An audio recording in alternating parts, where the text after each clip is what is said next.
کوئی نہیں دعویٰ کر سکتا. تو ہمارے جو اعمال کے اندر کوتاہی رہ جاتی ہے، کہیں پر خشوع خضوع کی کمی رہ جاتی ہے، کہیں پر ارکان کو ادا کرنے کی کمزوری رہ جاتی ہے، اس کی کمپنسیشن، اس کمزوری کا ازالہ اللہ کی رحمت اور اس کے محبوب صلی اللہ علیہ وآلہ وسلم کی شفاعت کے ذریعے ہوگا. اس کو سپورٹی وہ حدیث ہے جو صحیح بخاری اور صحیح مسلم دونوں میں موجود ہے. اللہ کے محبوب صلی اللہ علیہ وآلہ وسلم نے فرمایا کوئی شخص بھی محض اپنے اعمال کی بنیاد پر جنت میں داخل نہیں ہوگا. ایک صحابی نے بڑی جرت کر کے پوچھ لیا اے اللہ کے رسول آپ بھی؟ ہائے ہائے سر، یہ آپ کے زمانے میں بات ہوتی تو 295C لگتی، کیونکہ آپ تو ہر چیز کو گستاخی بنا دیتے ہیں. اور صحابہ کو آپ دیکھیں، نبی علیہ السلام نے کوئی بیریئر نہیں رکھا، وہ ڈائریکٹ کوسچن کر سکتے تھے اور اسے گستاخی نہیں سمجھا جاتا تھا. اور فائدہ کیا ہوا؟ آپ علیہ السلام نے عقیدہ کلیئر کر دیا. جب انہوں نے کہا یا رسول اللہ آپ بھی؟ آپ فرمایا ہاں میں بھی، جب تک میرے رب کی رحمت مجھے ڈھانپ نہ لے. الفاظ ذرا دیکھیں، میں بھی محض اپنے اعمال کی بنیاد پہ جنت میں نہیں جاؤں گا. تو اگر نبی علیہ السلام محض اعمال کی بنیاد پہ جنت میں نہیں جائیں گے تو کوئی اور شخص کیسے دعویٰ کر سکتا ہے کہ میں اللہ تعالیٰ کی رحمت سے یا نبی صلی اللہ علیہ وآلہ وسلم کی شفاعت سے اپنے آپ کو آزاد کروا لوں؟ ناٹ ایٹ آل، ایسے ہو نہیں سکتا. قرآن حکیم میں میرے بھائیوں جن آیات کے اندر شفاعت کی یا سفارش کی نفی آئی ہے کیٹاگوریکلی، وہ اس شفاعت کی نفی آئی ہے کہ جو شفاعت بغیر اعمال کے، بغیر اللہ کے احکامات کی پیروی کیے، صرف سفارش کے اوپر دھونس کے ساتھ کوئی شخص کسی کو بخشوا کے لے جائے. واقعی یہ والی شفاعت تو ہے ہی نہیں ہے. قرآن حکیم کی آیات اس کی مذمت کرتی ہیں، ایسی کوئی شفاعت ایگزسٹ نہیں کرتی. اور جن آیات کے اندر شفاعت کا اس بات آیا ہے کہ یہ شفاعت ہوگی، سفارش ہوگی، وہ ہے کہ وہ بھی اللہ کے اذن سے ہوگی، کسی کی دھونس کے ساتھ نہیں. اور اللہ تعالیٰ وہ اذن دے گا اپنے ان محبوب بندوں کو ان کی عزت افزائی کے لیے، چیف گیسٹ کے طور پر. اور وہ سب سے بڑے چیف گیسٹ ہمارے محبوب امام کائنات سید الاولین والآخرین شفیع المذنبین رحمت للعالمین سیدنا و مولانا امام اعظم محمد رسول اللہ صلی اللہ علیہ وآلہ وسلم کی مبارک ذات ہے. یہ محمد رسول اللہ کا پروٹوکول ہے صلی اللہ علیہ وآلہ وسلم. وہ قیامت کے دن کے مہمان خصوصی ہیں. اس پہ بخاری مسلم کی درجنوں احادیث ہیں، انشاءاللہ میں اس کو کور کروں گا. پہلے ہم قرآن سے اس مقدمے کو کلیئر کریں کہ قرآن حکیم میں عقیدہ شفاعت کی جڑ کہاں پہ موجود ہے. لوگ کہتے ہیں نا جی یہ کیسے ہو کہ ایک شخص نے نیک اعمال نہیں کیے، صرف ایمان لے کر آ گیا ہے اور اس کے اعمال کے اندر کمزوری ہے اور پھر بھی وہ بخشا جائے گا. اس کی جڑ کہاں ہے؟ اس کی جڑ قرآن حکیم میں ایک ہی صورت میں آنے والی 2 آیات کے اندر موجود ہے. سورۃ النساء کی آیت نمبر 48 اور آیت نمبر 116. اعوذ باللہ من الشیطان الرجیم، بسم اللہ الرحمن الرحیم. ان اللہ لا یغفر ان یشرک بہ، بے شک اللہ اس گناہ کو معاف نہیں کرے گا کبھی بھی کہ کوئی شخص دنیا سے اس حال میں گیا کہ وہ اللہ کے ساتھ شرک کرتا ہوا.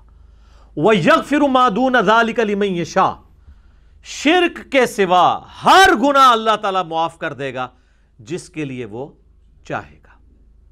وَمَن يُشْرِكْ بِاللَّهِ فَقَدْ ضَلَّ ضَلَالًا بَعِيدًا، جو کوئی اللہ کے ساتھ شرک کرے وہ گمراہی میں جا پڑا، اور گمراہی میں بھی بڑی دور کی گمراہی میں جا پڑا. یہ میرے بھائیو یہ جو آیت 2 دفعہ ریپیٹ ہوئی ہے تھوڑے سے فرق کے ساتھ، سورہ نساء آیت نمبر 48 اور 116، اس میں جڑ موجود ہے کہ جس نے شرک نہ کیا ہوا اس کے نامہ اعمال میں کوئی بھی اور گناہ ہوا الٹیمیٹلی اللہ تعالیٰ اسے بخش دے گا. امید ہے، اوپن لیسنس نہیں ہے. تو اب اللہ تعالیٰ کو کوئی پوچھ سکتا ہے کہ یا اللہ اس نے شرک تو نہیں کیا تھا، اس نے فلاں گناہ کیا، یہ فلاں گناہ کبیرہ کا مرتکب تھا، جس طرح منکرین احادیث کرتے ہیں سورۃ البقرہ سے آیات پیش کر کے. اور یہ آپ کو پتہ ہے معتزلہ کا بھی عقیدہ تھا، وہ کہتے تھے جو گناہ کبیرہ کرنے والا ہے وہ ہمیشہ دوزخ میں رہے گا. اور وہ کہتے تھے قرآن میں آیا ہے کہ جو دوزخ میں جائے گا تو وہ کبھی نکالا نہیں جائے گا. ان کو یہ آیات بھول گئی تھی کہ اللہ تعالیٰ شرک کے سوا سارے گناہوں کو معاف کر دے گا تو دوزخ سے نکال کے ہی معاف کرے گا نا. اس کا ان کے پاس کوئی جواب نہیں ہے. اور اگر وہ کہتے ہیں کہ شرک کے سوا سارے گناہ معاف ہوں گے بغیر جہنم میں جائے ہوئے، پھر تو پورے کا پورا مقدمہ ہی الٹ جائے گا.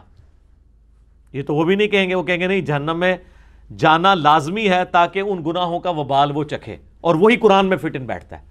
ورنہ اگر آپ یہ کہیں گے کہ شرک کے سوا ہر گناہ معاف ہو جائے گا اور جہنم کا بھی پھیرا نہیں لگے گا، پھر تو پورے کا پورا مقدمہ آپ کے اپنے خلاف آ گیا، پھر تو ہم ون ون سچویشن میں دونوں طرف کھڑے ہوئے۔ تو یہ جڑ ہے کہ الٹیمیٹلی اس کو گناہوں سے پاک کر دیا جائے گا جہنم میں ڈال کے، اور وہ اپنی سزا بھگت کے لاکھوں سال بعد، کروڑوں سال بعد، وہ اللہ کو پتہ ہے۔ بولے اعوذ باللہ تعالی اللہم اجرنا من النار۔ الٹیمیٹلی توحید اتنی وزنی چیز ہے کہ وہ نکال لیا جائے گا، اور یہ ہے جڑ یہ آیت کہ شرک اگر نہیں کیا ہوا باقی سارے گناہ جہنم میں جھونکے جانے سے معاف ہو جائیں گے۔ اور قرآن حکیم میں اس کا اشارہ ایک اور جگہ بھی موجود ہے، سورۃ الفرقان کے اندر آیت نمبر 65 کے اندر، کہ اہل ایمان دعا کرتے ہیں والذین یقولون ربنا اصرف عنا عذاب جہنم، وہ کہتے ہیں اے رب ہمارے ہم سے جہنم کا عذاب دور کر دینا، آمین۔ انہا ساءت مستقرا و مقاما، بے شک جہنم ایک لمحے کے لیے بھی رہنے کے لیے بری جگہ ہے، اور ہمیشہ کے رہنے کے لیے بھی بری جگہ ہے۔ تو اس آیت میں اشارہ مل گیا کہ سارے لوگ جو جہنم میں جائیں گے نا، جس طرح منکرین احادیث کہتے ہیں کہ جو جہنم میں چلا گیا وہ نکالا ہی نہیں جائے گا، تو پھر یہ کیوں آیا کہ وہ ایک لمحے کے لیے بھی بری جگہ ہے اور ہمیشہ والی بھی؟ اس کا مطلب ہے کچھ ایسے ہوں گے جو ہمیشہ کے لیے ہوں گے، اور کچھ ایسے ہوں گے جو ہمیشہ کے لیے نہیں ہوں گے، ایک لمحے کے لیے یا چند ٹائم کے لیے۔ کروڑوں سال میں 100 سال ایک لمحہ ہی ہے نا، ہمارے اعتبار سے تو ایک لمحہ نہیں ہے، تو تھوڑے ٹائم پیریڈ کے بعد ان کو نکال لیا جائے گا، اور وہ نکالا جائے گا کیوں؟ ان اللہ لا یغفر ان یشرک بہ ویغفر ما دون ذلک لمن یشاء۔ منکرین احادیث سے جب بھی آپ بات کریں تو ڈاکٹرن پہ بات کیا کریں۔ ان کی عادت یہ ہے کہ آپ ان کا ایک مسئلہ حل کرتے ہیں دوسری طرف بھاگ جاتے ہیں۔ ان کو کہیں ایک اصول پہ کھڑے رہیں کہ آپ کا یہ اصول ہے معتزلہ والا کہ جو جہنم میں گیا وہ اب قیامت تک نہیں، ہمیشہ کے لیے جہنم میں جائے گا، تو آپ کا اصول تو ٹوٹ گیا، کیونکہ اللہ تعالیٰ کہہ رہا ہے ان اللہ لا یغفر ان یشرک بہ۔ تو پھر آپ یہ مانو نا کہ شرک کے سوا باقی گناہوں کی وہ سزا بھگتے گا تو الٹیمیٹلی نکالا جائے گا۔ اب وہ یہ نہ اس کو مان سکتے ہیں نہ تھوک سکتے ہیں۔ اگر مانیں گے تو اپنی ڈاکٹرن ٹوٹ جائے گی، اور اگر انکار کریں گے پھر ان کو یہ کہنا پڑے گا کہ جی وہ جس نے شرک نہیں کیا وہ جہنم میں جائے گا ہی نہیں۔ پھر تو سر موجے مارو سارے بس شرک نہ کرو، باقی سارے کام کر لو، ٹھیک ہے؟ تو وہ ہمارے والی ڈاکٹرن ماننی پڑے گی جو کتاب و سنت میں فٹ ان بیٹھتی ہے، الحمدللہ۔ اچھا، اب میرے بھائیو سورۃ البقرہ کی آیت نمبر 254 جس کا آپ نے حوالہ دیا، آیت الکرسی سے پچھلی آیت، یہ قرآن حکیم میں مختلف انداز میں یہ آیت ریپیٹ ہوئی ہے، سورۃ البقرہ میں 2 دفعہ آئی ہے، اور آیت الکرسی پارہ نمبر 3 میں پہلے ہی پیج کے اوپر یہ آیت بڑی شان کے ساتھ آئی ہے۔ اعوذ باللہ من الشیطان الرجیم، بسم اللہ الرحمن الرحیم، یا ایہا الذین آمنوا انفقوا مما رزقناکم من قبل ان یأتی یوم لا بیع فیہ، اے اہل ایمان اللہ کی راہ میں اس کے دیے ہوئے رزق میں سے خرچ کر لو اس دن سے پہلے کہ جب قیامت والا دن یعنی جب آ جائے گا تو کوئی تم سے مال قبول نہیں کیا جائے گا، رشوت نہیں اللہ تعالیٰ لے گا، ولا خلۃ، نہ کسی کی کوئی دوستی کام آئے گی، ولا شفاعت، نہ کسی کی شفاعت کام آئے گی۔ یہ شفاعت وہ ہے جو دھونس والی ہے۔ والکافرون هم الظالمون، اور انکار کرنے والے نہ شکرے وہی ظالم لوگ ہیں۔ پاکستان میں کافر کہہ دیا لوگ کہتے ہیں ساڈے واسطے آیت ہے ہی نہیں، یہ تو ہندوؤں واسطے ہے۔ کفر چاہے کوئی عمل سے کرے چاہے عقیدے سے کرے، اس پہ فٹ ہوتی ہے بات۔ البتہ اس سے اگلی آیت جو ہے آیت الکرسی، اس میں اللہ تعالیٰ نے کنزیکٹو، اس میں تو شفاعت کی کیٹاگوریکل نفی کی، اور اس کے اگلی آیت کے اندر ایک ایکسیپشن بیان کر دی، من ذا الذی یشفع عندہ الا باذنہ، کون ہے جو اللہ کے حضور کسی کی شفاعت کر سکے ہاں اس کے اذن کے ساتھ۔ دنیا میں سفارش کیوں کی جاتی ہے؟ کسی کو پکڑ کے تھانے میں لے گئے تو بڑا آدمی جاتا ہے، وہ کہتا ہے جی آپ کو غلط فہمی ہوئی ہے، بہت شریف آدمی ہے، میں اسے جانتا ہوں، آپ میری سفارش اس کے حق میں قبول کر لیں، میں اس کی گارنٹی دیتا ہوں۔ اللہ کو کوئی کہہ سکتا ہے کہ یا اللہ تو نے غلطی سے پکڑ لیا یہ بندہ، میں جانتا ہوں بڑا اچھا آدمی ہے؟ نا، یہ ادھر صرف آپ سے دعوے کرواتے ہیں، کہ جی ہم اس وقت تک جنت میں نہیں جائیں گے جب تک اپنے سارے مریدوں کو نہ لے جائیں. جنت میں تو نہیں لے کے جائیں گے, کہیں اور لے کے جا سکتے ہیں. یہ ساری دھونسیں ہیں ان کی, صرف ادھر کے لیے. آگے تو انہوں نے کھنگڑ نہیں دینا کسی نے. اور دوسری طرف بخاری مسلم سے آپ کو حدیثیں سنا رہے ہوتے ہیں, وہ میں آگے بیان کروں گا کہ انبیاء کی بھی سفارش, انبیاء بھی نفسا نفسی کر رہے ہوں گے. انبیاء نفسا نفسی کر رہے ہوں گے اور شیخ عبد القادر جیلانی, بایزید بستامی, جنید بغدادی بقول ان کے وہ پھٹا ڈال کے بیٹھ جائیں گے. اور سارا ہوتے کھنگڑ نہیں دینا کسی نو کسی نے. یہ ٹائٹل ہمارے نبی علیہ السلام کا ہے. اور ان کے بعد پھر جب شفاعت کا دروازہ کھلے گا تو بخاری مسلم میں احادیث آتی ہیں, پھر انبیاء بھی سفارش کریں گے, فرشتے بھی کریں گے, نیک لوگ بھی کریں گے. نیک لوگ وہ جنہوں نے اللہ کی عبادت کروائی ہوگی, اپنی نہیں. وہ حدیثیں میں انشاءاللہ بیان بھی بعد میں کر دوں گا. تو اس آیت کے اندر 255 آیت الکرسی کے اندر اس کیٹاگوریکل ڈینائی میں ایک ایکسیپشن آ گئی کہ اللہ کے اذن کے ساتھ کر سکتا ہے, اور وہی شفاعت ہے جس کا ثبوت موجود ہے. سورۃ النبا کی آیت نمبر 37 کے اندر, یہ پارہ نمبر 30 میں جو پہلی سورت ہے, رب السماوات والارض وما بینہما, وہی رب ہے آسمانوں اور زمین کا اور جو کچھ اس کے درمیان ہے. الرحمن لا یملکون منہ خطابا, رحمان وہ ہے کہ کسی کی جرت نہیں کہ اس کے سامنے کوئی کلام بھی کر جائے. یہ ادھر ہی کہتے ہیں جناب وہ پھڑا پا لیں گے. اللہ کہہ رہا ہے جرت نہیں کسی کی بول جائے.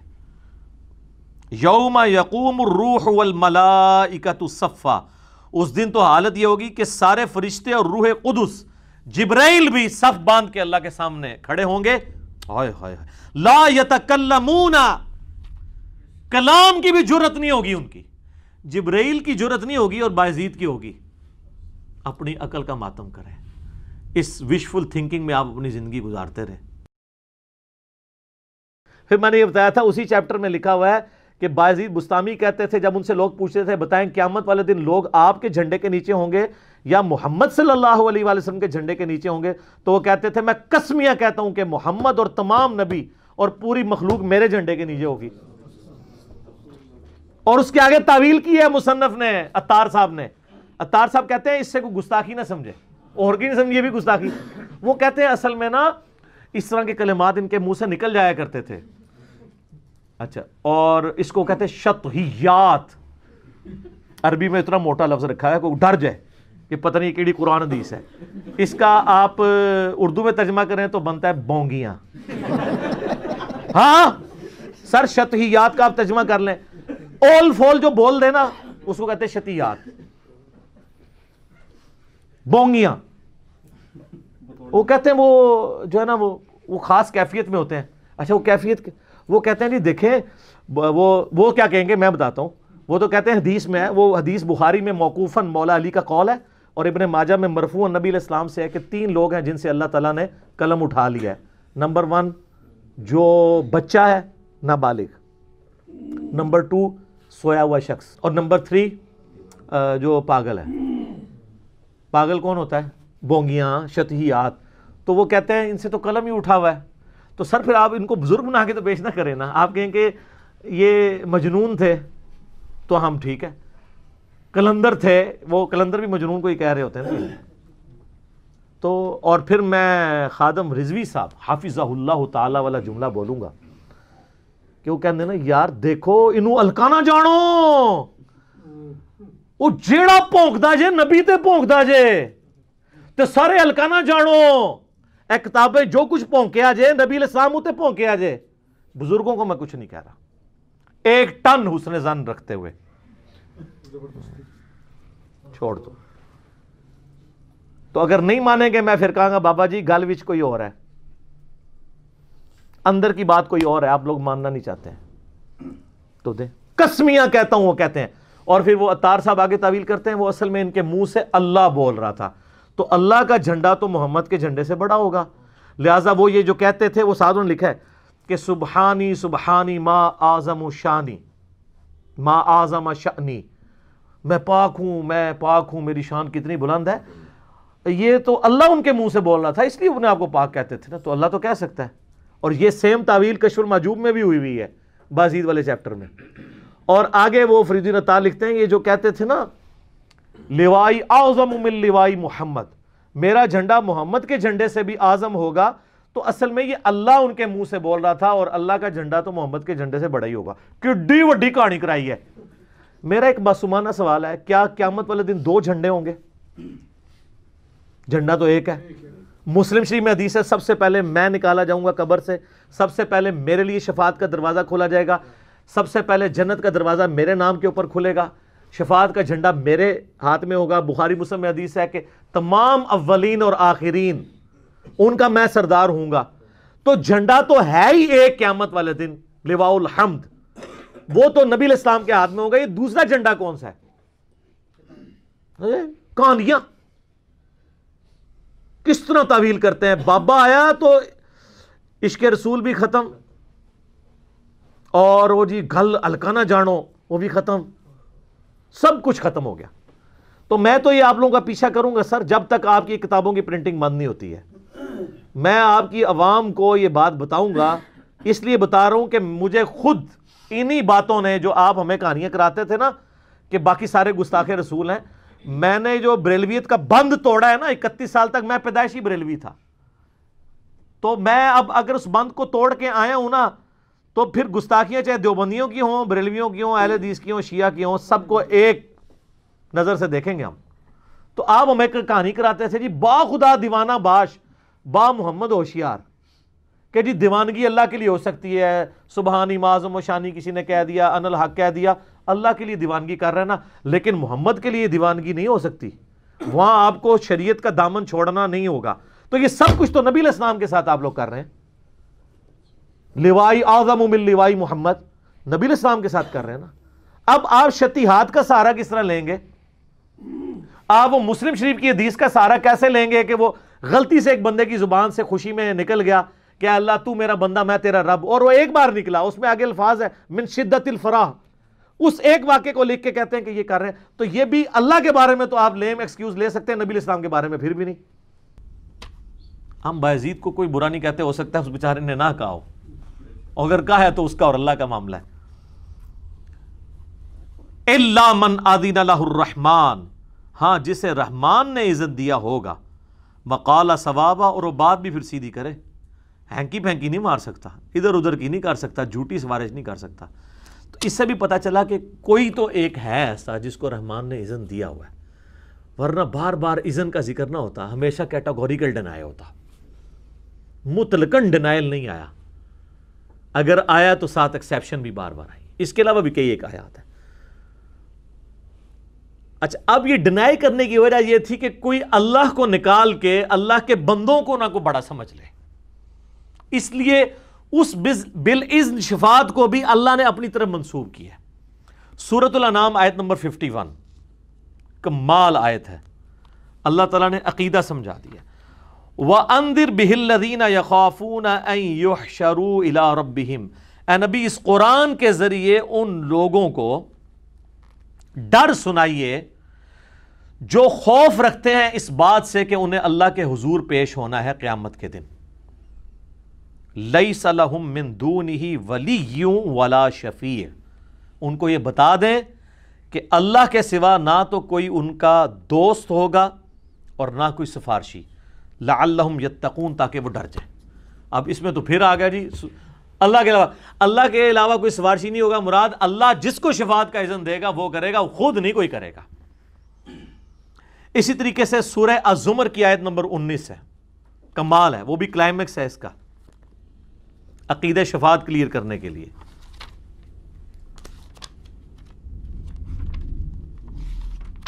جناب قرآن پڑھیں گے تو ان کو پتا چلے گا نا عقیدہ کیا ہے۔ افمن حق علیہ کلمۃ العذاب، اے نبی بھلا جس کے حق میں عذاب کا حکم اللہ کی طرف سے ہو چکا ہے، افانت تنقذ من فی النار، کیا تم اسے بچا لو گے دوزخ میں جانے سے؟ او اس سے بڑی بات کون سی کرے تمہارا رب تم سے؟ تم بابوں کو لے کے بیٹھے ہوئے ہو۔ رسول اللہ کو کہا جا رہا ہے سورہ الزمر آیت نمبر 19، اے نبی جس کو اللہ آگ میں پھینک دے کیا تم اسے نکال لو گے آگ سے؟ تو حضور کو تو کہنا چاہیے ہاں میں نکال لوں گا، کیونکہ میرے امتی کہتے ہیں کہ خدا کا پکڑا چھڑائے محمد، اور محمد کا پکڑا چھڑا کوئی نہیں سکتا۔ سب کہانیاں 2007 کی بات ہے اور مجھے ڈیٹ بھی یاد ہے، 22 مارچ 2007. یہ اب چل رہی ہے جولائی 2020، آلموسٹ 13 سال پہلے کی بات. مفتی منیب الرحمان صاحب اس وقت بھی روئے تھے، لال کمیٹی کے چیئرمین تھے، آج بھی ہیں تادم حیات. تو کراچی میں آفس کے کام کے سلسلے میں نے بلوچستان جانا تھا، تو کراچی ڈیفنس میں میری رہائش تھی، تو میں ٹائم نکال کے نا غلام سعود سعیدی صاحب کو بیسیکلی تو میں نے ملنا تھا رحمہ اللہ تعالیٰ. وہ ان کے مدرسے میں شیخ الحدیث تھے. تو مفتی صاحب سے بائی چانس ملاقات ہو گئی، آلموسٹ پونے گھنٹے کی. تو باتیں جب شروع ہوئیں، ان دنوں میں نیا گمراہ ہو رہا تھا، ابھی مکمل نہیں ہوا تھا، یعنی انورٹڈ کاماز میں.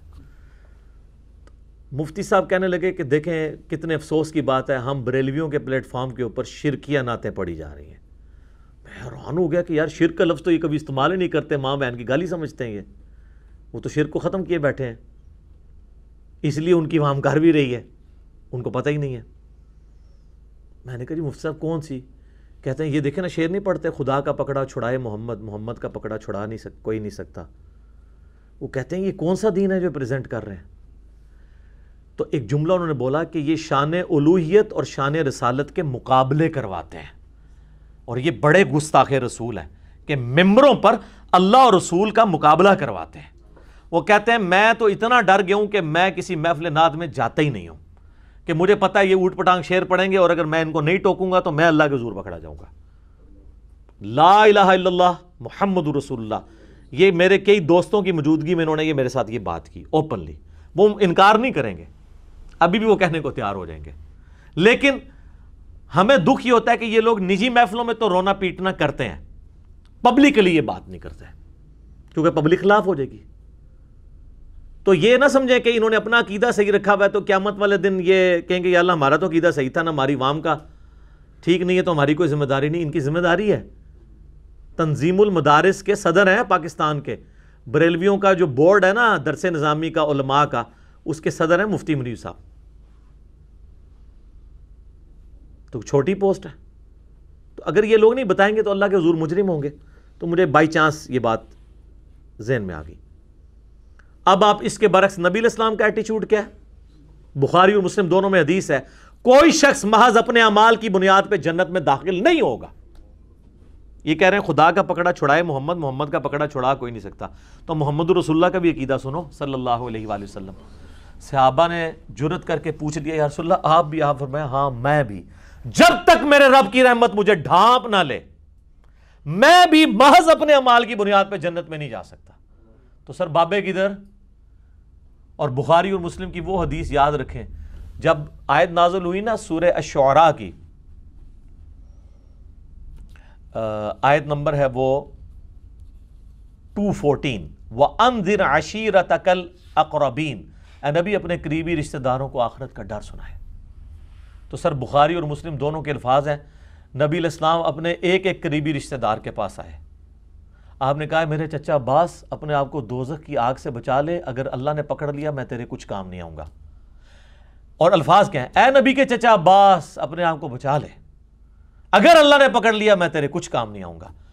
اے اللہ کے نبی کی پھپھی صفیہ اپنے آپ کو دوزخ کی آگ سے بچا لے، اگر اللہ نے پکڑ لیا تو میں تیرے کچھ کام نہیں آؤں گا.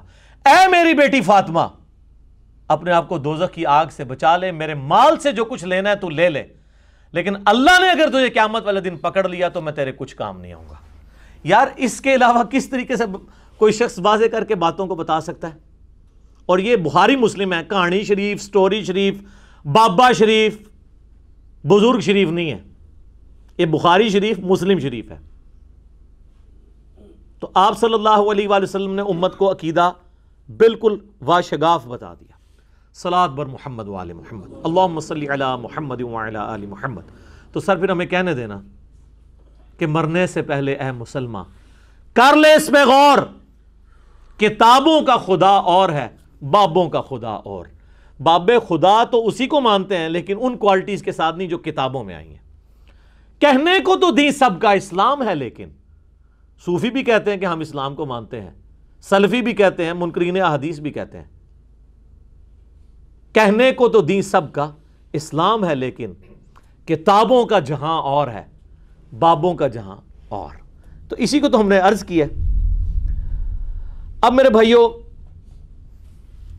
شفاعت کے حوالے سے آپ صلی اللہ علیہ وآلہ وسلم کی کچھ احادیث جس سے یہ پتا چلے کہ شفاعت پہ آپ نے تکیہ نہیں کر لینا. ایک تو یہ 2 حدیثیں میں نے بیان کر دی. ایک اور حدیث سنیں، صحیح مسلم میں نبی علیہ السلام نے فرمایا جس کو اس کے اعمال نے پیچھے چھوڑ دیا اس کا نسب اسے آگے نہیں کر سکے گا. یہ پورے کے پورے جو سید زادوں نے جو غلط ہے ان میں لوگ جو ڈرامہ رچایا ہوا ہے نا، الٹا وہ ہمیں کہہ رہے ہوتے ہیں امتی.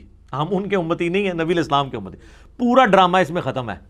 نبی علیہ السلام فرمایا جس کے اعمال نے اسے پیچھے کر دیا اس کا نسب اسے آگے نہیں کر سکے گا. تو سید فخر کس پہ کرتے ہیں؟ رسول اللہ کے نسب پہ. اور حضور فرما رہے ہیں، یہ مسلم شریف سر کہانی شریف نہیں، جس کو اس کے اعمال نے پیچھے چھوڑ دیا اس کا نسب اسے آگے نہیں لا سکے گا. تو سر وہ سیدہ فاطمہ کو یہی تو کہا. تو سیدہ فاطمہ کو نسبت نے بھی فائدہ دیا، اعمال نے بھی. ہم اس ایکسٹریم پہ نہیں ہیں، ہم کہتے ہیں نسبت فائدے والی چیز ہے، لیکن اعمال کے بعد سیدہ فاطمہ نے پروف کیا ہے کہ وہ جنتی عورتوں کی سردار ہیں. وہ بخاری مسلم میں جو فضیلت ان کے لیے آئی ہے نا، انہوں نے اپنے اعمال سے بھی پروف کیا ہے. ان کو صرف نسبت نے کام نہیں دیا، اعمال نے بھی دیا. سیدنا حسن و حسین کو صرف نسبت نے کام نہیں دیا کہ وہ جنتی نوجوانوں کے سردار بن گئے ہیں، اعمال نے بھی.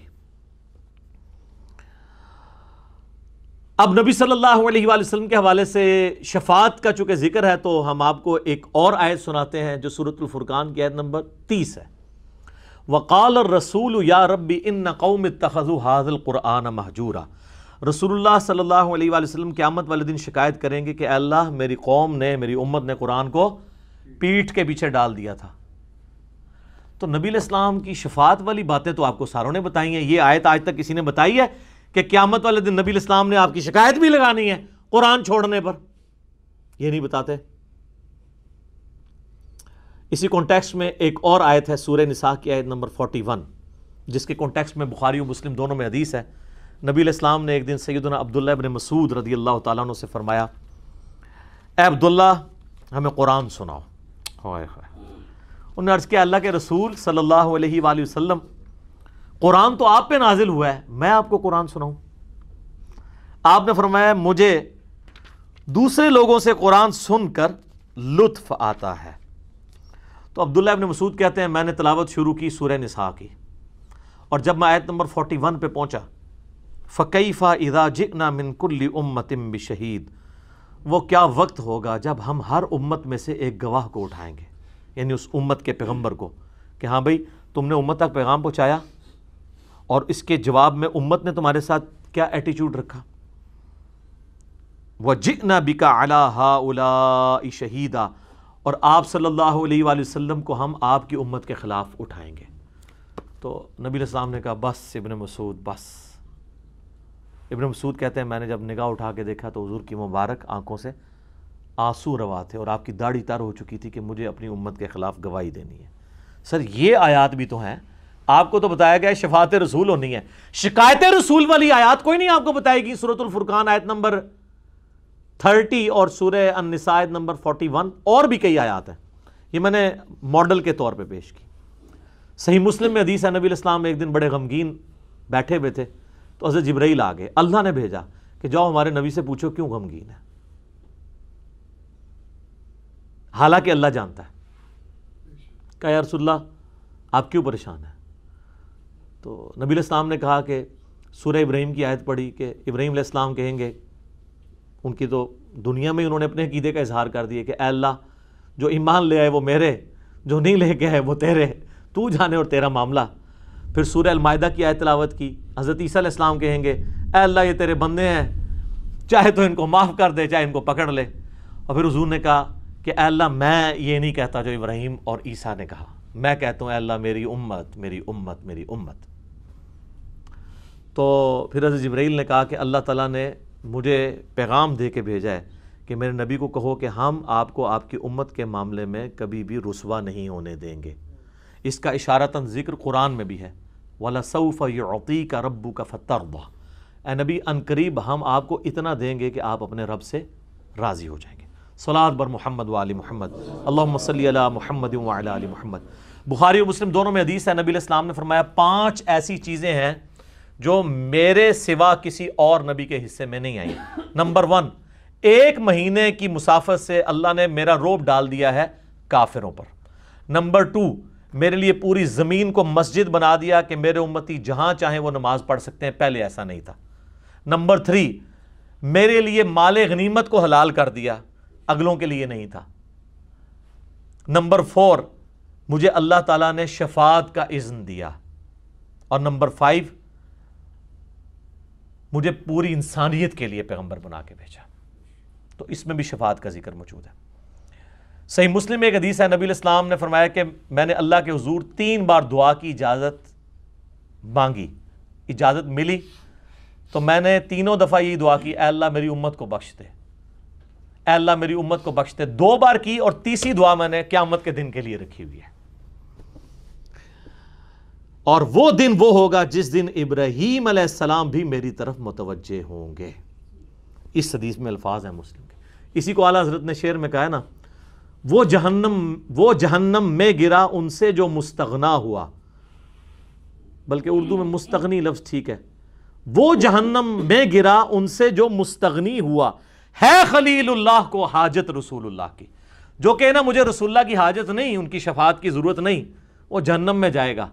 خلیل اللہ کو جب حاجت ہے تو اور تو سب کو ہوگی، ان سے بڑا تو کسی کا مرتبہ نہیں نبی علیہ السلام کے بعد۔ 5 اولو العزم پیغمبر ہے نا، سیدنا نوح علیہ السلام، نبی علیہ السلام کے بعد ابراہیم علیہ السلام، اور پھر نوح علیہ السلام، موسیٰ علیہ السلام اور عیسیٰ علیہ السلام، 5 اولو العزم پیغمبر۔ ان کا ذکر سورۃ الاحزاب کے اندر موجود ہے، سورہ الشورى کے اندر، کہ یہ 5 اولو العزم پیغمبر ہیں۔ صحیح بخاری اور صحیح مسلم میں یہ مشہور حدیث جو میں نے کئی دفعہ بیان کی ہے کہ اللہ تعالیٰ نے ہر نبی کو کوئی نہ کوئی مقبول دعا دی تھی جو اس نے اس دنیا میں کر لی، اور میں نے اپنی دعا اپنی امت کے لیے سنبھال کے رکھی ہے۔ میری اس دعا سے میرے ہر امتی کو نفع پہنچے گا سوائے اس شخص کے جس نے اللہ کے ساتھ کسی قسم کا شرک کیا ہوا۔ مشرک کے لیے شفاعت نہیں ہے، موحد کے لیے۔ صحیح مسلم میں ایک اور حدیث ہے، ابن مسعود کہتے ہیں کہ شب معراج نبی علیہ السلام کو 3 تحفے ملے۔ نمبر 1، 5 نمازوں کا، نمبر 2، سورۃ البقرہ کی آخری 2 آیات، اور نمبر 3، جو شرک نہیں کرے گا اس کی مغفرت کر دی جائے گی۔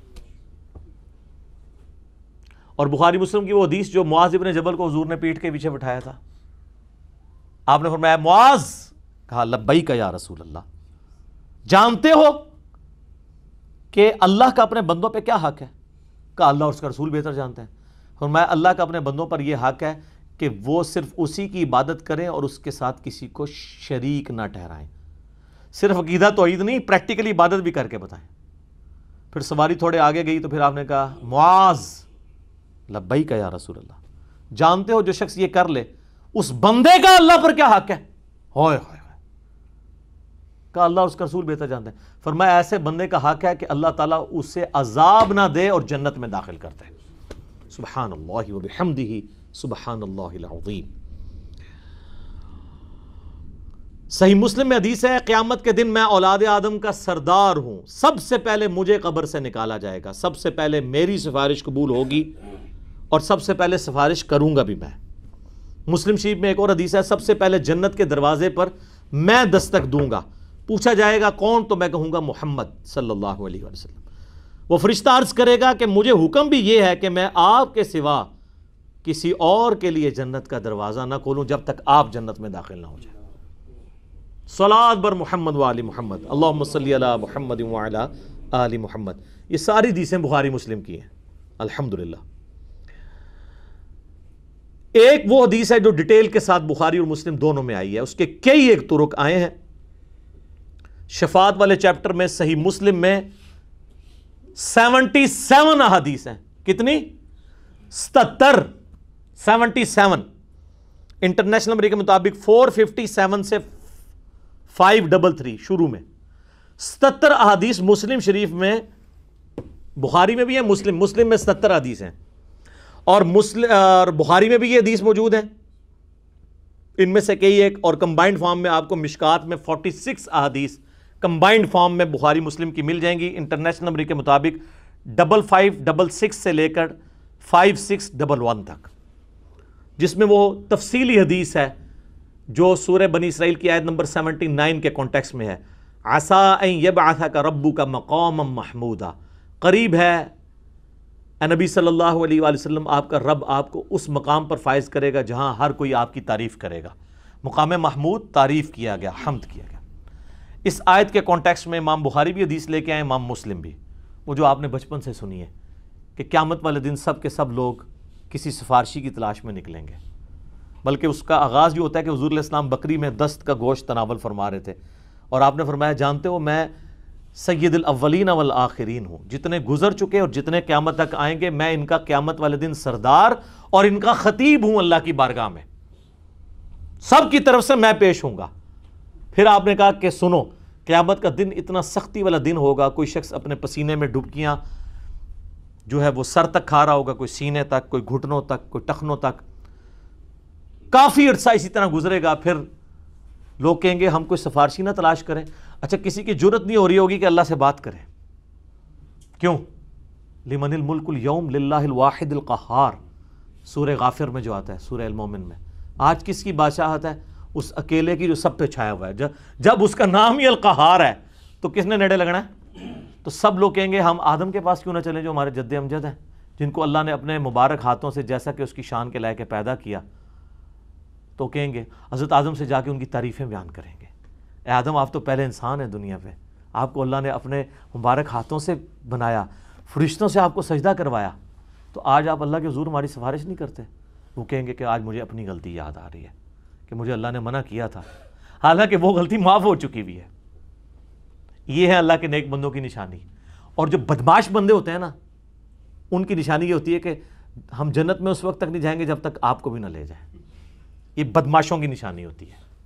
نیک وہ ہوتے ہیں کہ جن کی غلطیاں معاف بھی ہوئی ہوں نا، پھر وہ کہتے ہیں کہ آج بھائی آج اللہ تعالیٰ غصے میں ہے کہ پرانا کھاتے ہی نہ کھل جائے، اور بابیاں نو کھنگڑ نہیں دینا کسی نے، تسی کہہ رہے ہو بابے آئے کر لیں گے، تو پھر ہم کیوں نہ کہا کریں کہ مرنے سے پہلے اے مسلمان کر لے اس پہ غور، کتابوں کا خدا اور ہے، بابوں کا خدا اور، وہ پتہ نہیں کس خدا کو مانے میں ہے، اس خدا کو اس طرح مانے جو نبیوں نے آپ کو تعارف کروایا ہے۔ حضرت آدم کہیں گے تم نوح کے پاس جاؤ، اور حضرت آدم نوح علیہ السلام کی تعریف بیان کریں گے کہ وہ آدم ثانی ہیں، اور یہ لوگ آئیں گے کہیں گے کہ آپ کو اللہ تعالیٰ نے حضرت آدم علیہ السلام کے بعد آپ کے ذریعے نسل انسانی چلائی، آپ آدم ثانی ہیں، آپ انبیاء کے جد ہیں اس اعتبار سے کہ سب آپ کی اولاد میں پیدا ہوئے، تو آج آپ سفارش نہیں کرتے۔ وہ کہیں گے کہ میں نے اپنے کافر بیٹے کے لیے شفاعت کی دعا کی تھی، مجھے آج ڈر ہے کہ آج اللہ تعالیٰ اس بات پہ میری پکڑ نہ کر لے، حالانکہ اس کی بھی معافی ہو چکی بھی ہے۔ وہ کہیں گے اس طرح کرو تم ابراہیم کے پاس چلے جاؤ، ابراہیم علیہ السلام کے پاس جائیں گے، کہیں گے آپ تو جد الانبیاء ہیں، خلیل اللہ ہیں، اللہ کے بیسٹ فرینڈ، آپ کی تو تعریف میں قرآن کی آیات ہیں۔ سر ابراہیم سے اوپر کون ہو سکتا ہے؟ ہمارے نبی علیہ السلام کو قرآن میں کہا گیا کہ آپ ابراہیم کی ملت کی پیروی کریں۔ ابراہیم علیہ السلام کہیں گے کہ مجھے آج اپنی غلطی یاد آ رہی ہے، دنیا میں مجھے 3 دفعہ توریتاً جھوٹ بولنا پڑا تھا، یا آپ توریہ کہہ لیں، تو آج تو مجھے وہ غلطی یاد آ رہی ہے کہ کہیں اللہ تعالیٰ میری پکڑ نہ کر لے۔ تو 3 مواقع پہ بولنا پڑا۔ ایک بار انہوں نے اپنی بیوی کو بادشاہ کے غضب سے بچانے کے لیے کہہ دیا یہ میری بہن ہے، اور دل میں یہ سوچا کہ اسلام کے رشتے میں۔ اسی طریقے سے جب قوم جا رہی تھی وہ میلے کے اوپر، تو انہوں نے توریہ کیا ستاروں کی طرف دیکھ کے اور کہا کہ میں بیمار ہوں، ٹھیک ہے۔ اور تیسری دفعہ جب انہوں نے بت توڑ دیے تھے، انہوں نے کہا اس کے بڑے نے کیا ہوگا، اور اشارہ دل میں اپنی طرف تھا۔ اس طرح کا توریہ کرنا جائز ہے، تقیہ کہہ لیں اسے، توریہ کہہ لیں۔ بہرحال اللہ کے نیک بندے تو ڈرتے ہیں۔ تم جاؤ موسیٰ کے پاس، وہ کلیم اللہ ہیں، اور موسیٰ علیہ السلام تو انہوں پتہ ہے ایکسٹروورٹ بھی نے، انہوں نے اللہ نال بڑی فرینکنس بھی ہے، وہ تو اللہ نے بھی کہتے نہیں اللہ میں تمہیں ویکھنا ہے، کسی اور پیغمبر نے جرت نہیں کی ہے، ذرا وہ ایکسٹروورٹ تھے نا۔ تو لیکن سر قیامت ہے، ایسے نہیں رکھیو، اے موسیٰ علیہ السلام وہ موسیٰ نہیں جو اس روح ارض علیہ موسیٰ نے، ایک قیامت علیہ موسیٰ نے۔ موسیٰ علیہ السلام کہیں گے کہ آج تو مجھے اپنی غلطی یاد آ رہی ہے، مجھ سے ایک بندہ مر گیا تھا، وہ قبطی کو جو مارا تھا، قرآن میں آتا ہے، تو مجھے تو ڈر ہے اللہ تعالیٰ مجھے پکڑ ہی نہ لے اس بات کے اوپر. ٹھیک ہے, تو تم عیسیٰ ابن مریم کے پاس جاؤ, اللہ کی روح ہے, سارے حضرت عیسیٰ کے پاس آئیں گے. عیسیٰ ابن مریم کہیں گے کہ نہیں, آج میں اس کا اہل نہیں ہوں کہ میں سفارش کر سکوں. ویسے ترمذی میں اس کا ایک ٹکڑا ملتا ہے, کمزور ہے لیکن وہ فٹ ان بیٹھتا ہے قرآن میں. وہ کہیں گے کہ آج مجھے اپنا ڈر ہے کہ مجھے تو لوگوں نے خدا مان لیا تھا. تو سر سورۃ المائدہ کے آخری رکوع میں نہیں آتا, اللہ تعالیٰ پوچھے گا نہیں اے عیسیٰ تو نے لوگوں سے کہا تھا کہ تجھے اور تیری ماں کو الہ ٹھہرا لیا جائے؟ کہیں گے یا اللہ میری کیا ضرورت تھی کہ میں وہ کہتا جس کا میں اہل ہی نہیں ہوں. اور وہ کیا دردناک گفتگو ہے, یوٹیوب پہ میری چڑھی ہوئی ہے گفتگو. تو کہیں گے آج ایک شخص ہے جس کو اللہ تعالیٰ نے امن دیا ہے اور جس کی اگلی اور پچھلی خطائیں اللہ نے معاف کر دی ہیں. تم محمد رسول اللہ کے پاس جاؤ صلی اللہ علیہ وآلہ وسلم. حضور کہتے ہیں سب کے سب میرے پاس آئیں گے, میں اللہ کے حضور سجدہ کروں گا, جب تک اللہ چاہے گا میں سجدے میں رہوں گا. پھر میں سجدے سے سر اٹھاؤں گا, مجھے اللہ اپنے حمد کے ایسے کلمات سکھائے گا جو ان کلمات کے ساتھ میں اللہ کی طرف متوجہ ہوں گا جو آج مجھے نہیں پتا. اسی یار یہ سارا پلان تو اللہ کر رہا ہے, کلمات بھی اللہ سکھا رہا ہے کہ یہ پڑھو تو میرا غصہ ٹھنڈا ہوگا, پھر شفاعت کا دروازہ کھلے گا اور پھر نبی علیہ السلام شفاعت کرنا شروع کریں گے. اور پھر بخاری مسلم میں آتا ہے کہ جب ونس نبی علیہ السلام کی شفاعت کا دروازہ آپ کے ہاتھوں پہ کھلے گا, پھر انبیاء بھی, فرشتے بھی, اولیاء اللہ بھی شفاعت کریں گے. حتیٰ کہ بخاری مسلم کے الفاظ ہیں کہ آپ علیہ السلام نے فرمایا کہ میں بار بار اللہ کی اجازت سے جاتا رہوں گا, اللہ تعالیٰ ہر دفعہ میرے لیے ایک تعداد مقرر کرے گا. الٹیمیٹلی جب میں آخری دفعہ جاؤں گا تو دروغے جہنم مالک مجھے کہیں گے اب آپ کا کوئی امتی دوزخ میں نہیں سوائے اس کے کہ جسے قرآن نے روک لیا ہے. اور قرآن نے کس کو روک لیا ہے؟ انہ من یشرک باللہ فقد حرم اللہ علیہ الجنہ ومأواہ النار وما للظالمین من انصار. مشرک کے لیے جنت حرام ہے, موحد کے لیے جنت ہے. صحیح مسلم میں حدیث ہے, نبی علیہ السلام کا ایک غلام تھا ربیہ, آپ کو وضو کرواتا تھا. ایک دن سمندری رحمت جوش میں فرمایا سل ربیہ مانگ کیا مانگتا ہے؟ وہ بھی تیاری کر کے بیٹھا, اس نے کہا یا رسول اللہ جنت میں آپ کا پڑوس مانگتا ہوں. آپ نے کچھ اور مانگ لیں, انہوں نے کہا نا یا رسول اللہ یہی. فرمایا پھر کثرت سجود سے میری مدد کر, یعنی تو اللہ کی عبادت کر, صرف میرے اوپر نہ بیٹھ, میری شفاعت سے تو جنت میں پڑوس مل جائے گا. اس پہ میں کہتا ہوں رابعہ کا عقیدہ نہ رکھیں, ربیہ کا عقیدہ رکھیں. رابعہ تو کہتی تھی نا میں جہنم کو پانی سے بجھا دوں اور دوزخ کو آگ لگا دوں. مولا علی علیہ السلام کی طرف یہ جھوٹ منسوب کیا ہوا ہے, بالکل غلط, نعوذ باللہ. جامعہ ترمذی میں حدیث ہے انس ابن مالک جنہوں نے 10 سال حضور کو وضو کروایا ہے, بخاری مسلم میں آتا ہے. کہتے ہیں یا رسول اللہ میں قیامت والے دن آپ کو تلاش کہاں کروں, میں آپ سے اپنے حق میں شفاعت کروانا چاہتا ہوں, آپ میری شفاعت کریں گے؟ حضور نے فرمایا ہاں. تو یا رسول اللہ کہاں تلاش کروں؟ انشور کیا, ایڈریس بھی دسو. فرمایا پولیس رات پہ آ جانا. یا رسول اللہ اگر وہاں نہ ہوئے؟ فرمایا میزان عمل پہ آ جانا. یا رسول اللہ وہاں پہ بھی نہ ہوئے؟ فرمایا حوض کوثر پہ آ جانا. ساری جگہ اپنے امتیوں کو میں اکوموڈیٹ کر رہا ہوں. کہا اگر حوض کوثر پہ بھی نہ ہوئے؟ فرمایا نہیں, ان 3 جگہوں میں کسی ایک جگہ تمہیں مل جاؤں گا. تو نبی علیہ السلام میزان عمل پہ سفارش کر رہے ہوں گے اور حوض کوثر پہ کر رہے ہوں گے, پولیس رات پہ کر رہے ہوں گے. رب سلم امتی صلاۃ بر محمد و آل محمد اللہم صلی علی محمد و علی آل محمد. بخاری مسلم میں حدیث ہے کہ اللہ کے بعض نیک بندے ایسے ہیں کہ اللہ پہ کسی بات کی قسم ڈال دینا, اللہ تعالیٰ ان کی وہ قسم پوری کر دیتا ہے. حتیٰ کہ صحیح مسلم میں 4 حدیثیں اویسے کرنی کے بارے میں, اس میں اویسے کرنی کے لیے بھی ذکر ہے کہ یہ بھی ان بندوں میں سے ایک ہے, اس کی شفاعت سے بھی لوگ جنت میں جائیں گے. بخاری مسلم میں ایک حدیث ہے, ایک شخص حاضر ہوا یا رسول اللہ قیامت کب آئے گی؟ آپ فرمایا قیامت کے لیے کوئی تیاری کی ہے؟ کہ یا رسول اللہ میں کوئی زیادہ نوافل تو نہیں پڑھتا, بس پورا فرائض پورے کرتا ہوں, البتہ میں اللہ اور اس کے رسول سے محبت کرتا ہوں. تو آپ نے فرمایا پھر اللہ اور اس کا رسول تمہارے ساتھ ہوں گے. انس ابن مالک کے الفاظ ہیں اس حدیث میں کہ واللہ ایمان لانے کے بعد رسول اللہ کے کسی فرمان سے ہمیں وہ خوشی نہیں ملی جو اس فرمان سے ملی کہ جو اللہ اور اس کے رسول سے محبت کرتا ہے قیامت والے دن اللہ اور اس کا رسول اس کے ساتھ ہوں گے. پھر بخاری مسلم میں الفاظ ہیں, انس ابن مالک کہتے ہیں اے اللہ میں تجھ سے محبت کرتا ہوں, رسول اللہ سے محبت کرتا ہوں, ابو بکر سے محبت کرتا ہوں, عمر سے محبت کرتا ہوں.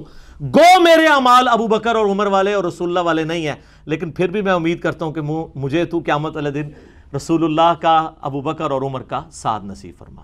ہم بھی اللہ کے حضور دعا کرتے ہیں کہ اللہ تعالی ہمیں قیامت والے دن شیخین کا، خلفائے راشدین کا، اہل بیت کا اور نبی صلی اللہ علیہ وآلہ وسلم کا ساتھ نصیب فرمائے، آمین ثم آمین۔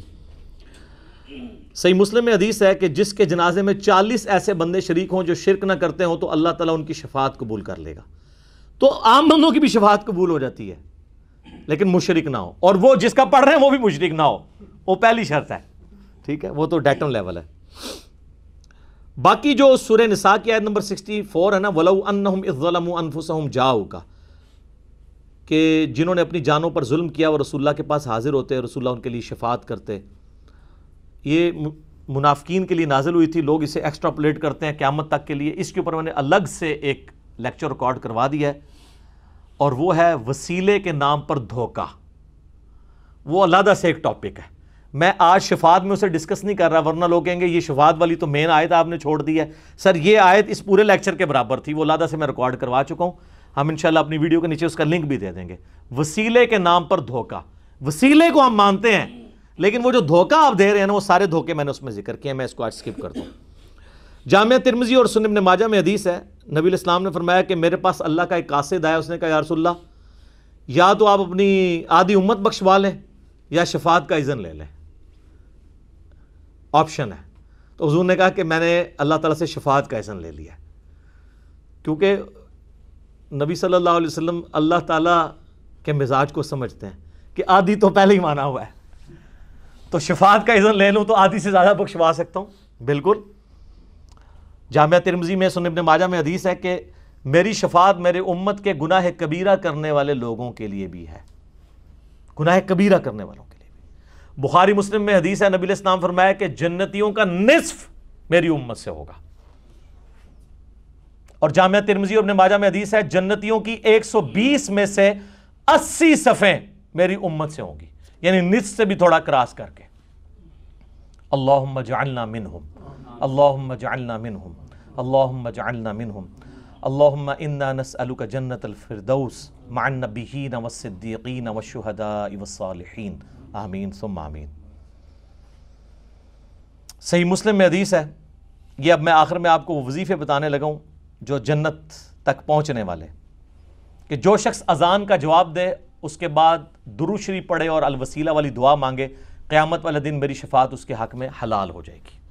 یعنی وہی کلمات ریپیٹ کرے اذان والے، اس کے بعد ایک دفعہ درود شریف اور پھر الوسیلہ والی دعا جو بخاری میں آئی ہے، اللہم رب هذه الدعوة التامة والصلاة القائمة آت محمدا الوسیلة والفضیلة وابعثه مقاما محمودا الذی وعدته، اتنے الفاظ ہیں۔ اور سنن الکبریٰ البیہقی میں آگے الفاظ ہیں انک لا تخلف المیعاد، باقی جو ہے نا وہ علماء نے کہانیاں جوڑی ہوئی ہیں۔ تو بخاری مسلم دونوں میں، لیکن مسلم میں ڈیٹیل ہے یہ حدیث۔ صحیح مسلم میں ایک اور حدیث ہے، نبی علیہ السلام نے فرمایا جو مدینے کے مصائب پر، تکالیف پر صبر کرے گا اور مدینے سے باہر نہیں نکلے گا، قیامت والے دن میں اس کا سفارشی بنوں گا۔ جامعہ ترمذی میں حدیث ہے، ہو سکے تو مدینے میں مرو، جس سے مدینے میں موت آئے گی قیامت والے دن میں اس کا شفیع بنوں گا۔ اور آپ کو میں بتاؤں کتنے لوگ ہیں جو مدینہ شریف چھوڑ کے نہیں نکلے۔